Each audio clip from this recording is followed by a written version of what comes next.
Hello everyone, and in this video I'm going to show you how to make power-ups in Unity. First off, I'm going to create a new script. We're not going to need the update or the start method.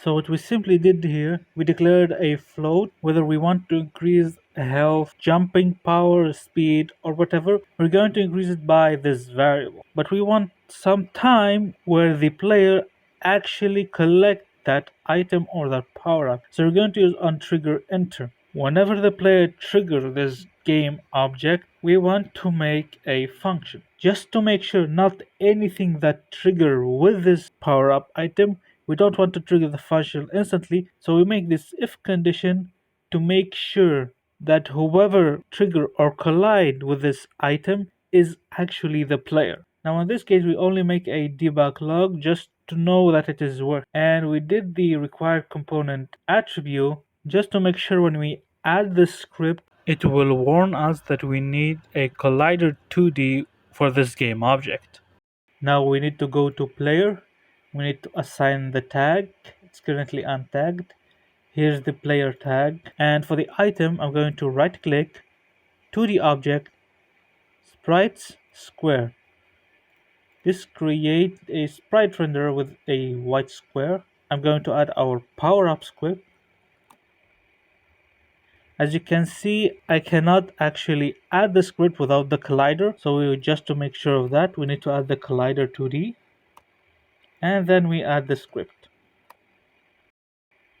Now in the Sunnyland asset that we imported from the asset store, link in the description, you can go to Sunnyland, artwork, sprites, items, and you can choose the cherry if we want.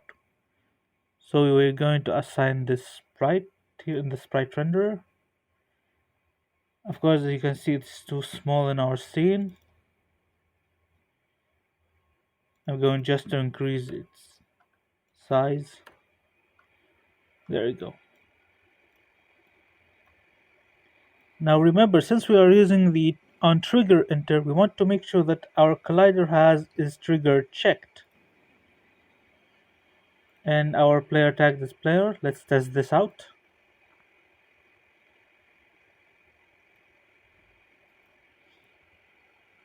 Yep, as you can see, we actually hit the trigger and it actually worked. Now just to make sure that the collider is actually correct. Now of course we have a few problems. Since the sprite was too small, I increased the size, therefore increased the collider. Just let me fix that. Now since we make sure that it actually worked, we want to create a function to, for example, increase the speed.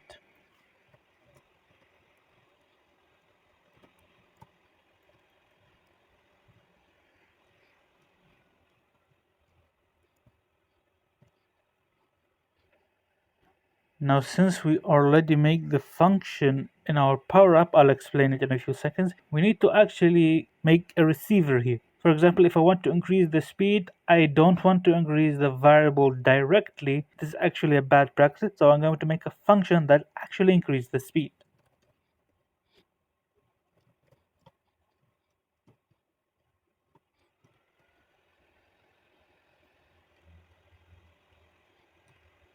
As simple as that. So whenever we're going to enter the trigger of our power up, we make sure that this is the player by the tag. Make sure that the player tag is only available on your player. If any other game object has the player tag, it will actually consider it the player in our case. So just make sure that only the player has this player tag. So after we make sure that this is our player, we call this function where we get the component player. Since this is our player, we're actually 100% certain that the player component is already available, and we call the function speed power up, since we consider this as a power up for our speed. And our player, since we don't want to change the variable directly, as I said, this is a bad practice, we make this function that actually increases the speed. We need to test this out. So let's just say increase the speed by 1. I'm going to decrease the speed here to 4, and we're going to test.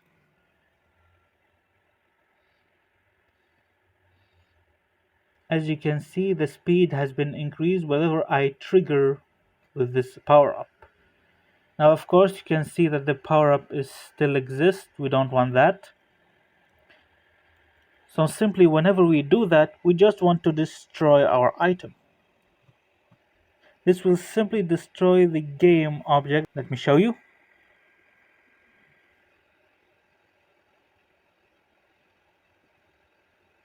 And yep, as you can see, our speed actually increased and the item actually destroyed.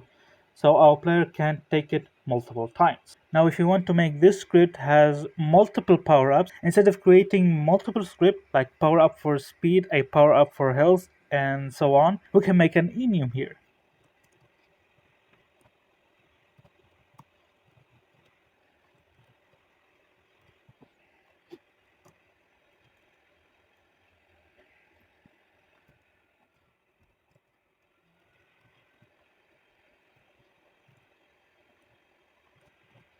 So as you can see here, we declared a enum we call power type. There is 3 options, which is health, speed, or jumping power. We then declared here as type, so we can choose it in the inspector.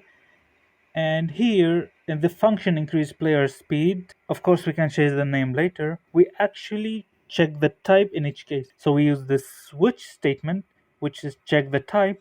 So in case of health, we increase the health. In case of speed, we just increase our speed. Jumping power, we increase the jump power. Let's test this out. Of course, as you can see, we have the type. If we have health, it's going to be increase our health. Let's test.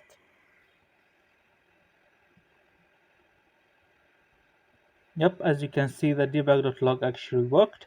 If I change it to jumping power, it increased the jumping power, and speed, it will increase our speed by the value. And yep, this is easy and simple as it is. We simply make a power up script for our player that we can declare whatever we want. Of course, you can watch the previous video if you want to know how to make our character player and how we made the animation. Alright, I hope you enjoyed this video and I would like to see you next time.